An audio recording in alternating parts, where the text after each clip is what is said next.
Tiruvannamalai Arunachalam temple కి అయితే వచ్చాము. కార్తికేయ మహాదీపం సందర్భంగా భక్తుల రద్దీ అయితే చాలా ఉంది. మేము ఉదయం 7 గంటలకి అయితే దర్శనంకి వెళ్ళడం అయితే జరిగింది. అండ్ ఎగ్జాక్ట్గా 9 గంటలు అయితే పట్టింది. దర్శనం కంప్లీట్ కావడానికి సాయంత్రం 4 గంటలకి అయితే మా దర్శనం అయితే కంప్లీట్ అయింది. అండ్ దర్శనం కూడా చాలా బాగా జరిగింది. అండ్ ఎవరైనా పిల్లలతో వచ్చే వాళ్ళు మాత్రం కొంచెం చూసుకుని అయితే రండి. భక్తుల రద్దీ అయితే చాలా ఉంది. ఈ భక్తుల రద్దీ అనేది ఇంకా 6వ తారీఖు వరకు అయితే ఉంటుందంట. లైన్లో ఎక్కువసేపు నిలబడి ఓపిక లేక మధ్యలో అన్నదాన కార్యక్రమం కూడా జరిగితే అన్నదానం కూడా చేయడం జరిగింది. అండ్ ఫుడ్ టేస్ట్ అయితే చాలా బాగుంది. అండ్ మధ్యలో కూడా చాలా మంది భక్తులను అయితే కలిసాము. వాళ్ళతో కూడా చాలా ఫన్నీగా దర్శనం అయితే చేసుకున్నాము.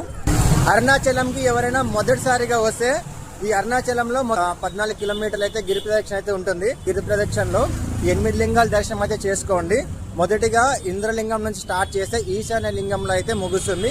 అది కంప్లీట్ చేసుకున్నాక దేవుడి దర్శనంకి అయితే వెళ్ళండి. ఖచ్చితంగా ఈ గిరి ప్రదక్షిణ అయితే చేయండి. అండ్ మీరు ఏదైతే అనుకుంటున్నారో ఆ కోరికని బలంగా మొక్కి ఈ గిరి ప్రదక్షిణ అయితే చేయండి. అంతా మంచిగా జరుగుతుంది. ఓం నమః శివాయ. సక్సెస్ఫుల్ గా అరుణాచలం టెంపుల్లో శివుని దర్శనం అయితే జరిగింది. And we're going back to Hyderabad. Tata Arunachalam and Tiruvannamalai. Tata.